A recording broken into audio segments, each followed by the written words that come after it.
And we're back with Dale Jordan.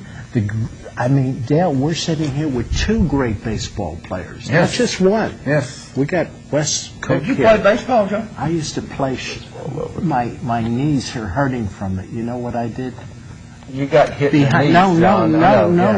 No. I catcher. Okay, yeah. And my knees are gone. I never could. Never wanted to. You wore the tools of ignorance, right? I did. There you go. If I could do it over, you know. If a smart man wearing the tools of ignorance.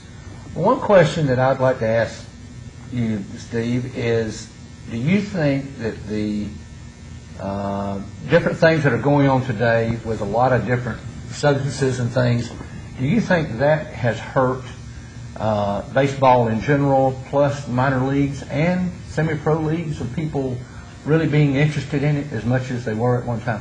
Well, I think the charm of baseball is statistics. It's every day. It's strikeouts and earned run average and batting average and wins and losses. And the charm for 135 years has been just that. And starting in the late 80s, all of a sudden you started seeing the bigger, stronger, faster athlete come about. But it wasn't necessarily the evolution of one generation to the next. It was that guys who were hitting 11 home runs were now hitting 35 or 40. Right. And shortstops who were hitting 8 were now hitting 20 or 25. And guys were just getting bigger and stronger and getting bigger necks. So you don't need to hit with your neck. So it's an old saying, why develop your neck? So what it was the evolution of the effect of steroids. And it really came about in track and field on a global basis. And then it crept into football, where the need to get bigger and stronger by linemen who were 250 and 260 were starting not to be able to compete against kids coming out of Ohio State and Michigan at 300 pounds. So what do you do to lengthen your career? Is these guys started to use steroids. Then it crept into baseball. And you see, steroids, if you're a long-distance runner, you don't need steroids. You need steroids for fast twitch, things like power, swinging a bat, throwing a baseball.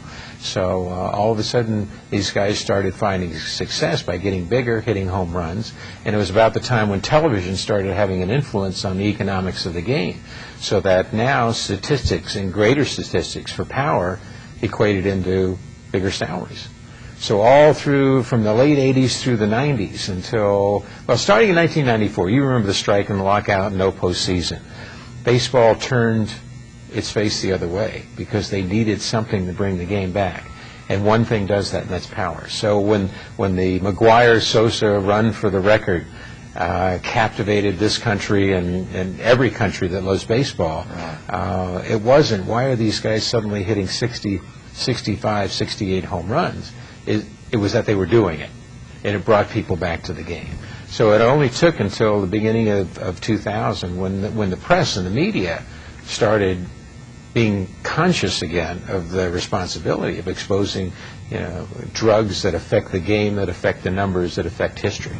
Also the salaries. I mean, you're looking at some salaries that are scary, and the fan, does it affect the fan? Does the fan say, not only are the players taking steroids to get bigger and stronger, like Dale here, or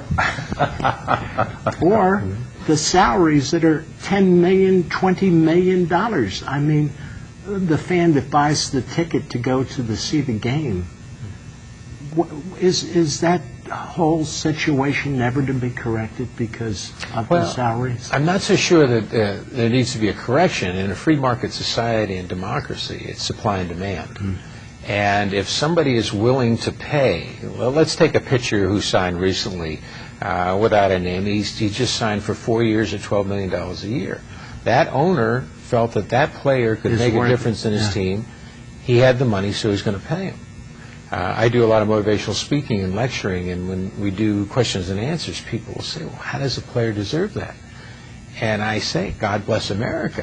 Okay? How about Brad Pitt works for 3 or 4 weeks on a movie, maybe 5, and gets paid $25 million. Right. And he gets overs, right? When I pop up in the bottom of the ninth with 2 out and the bases loaded and the game's over, I don't get overs again. I don't go, hey, let's retake that, right? And I know you guys don't retake them either. You're true professionals. But we never make mistakes. never. But that's America. That's why we love this country, and that's why if you develop your skills and somebody is willing to pay you X, then that's the great thing about it.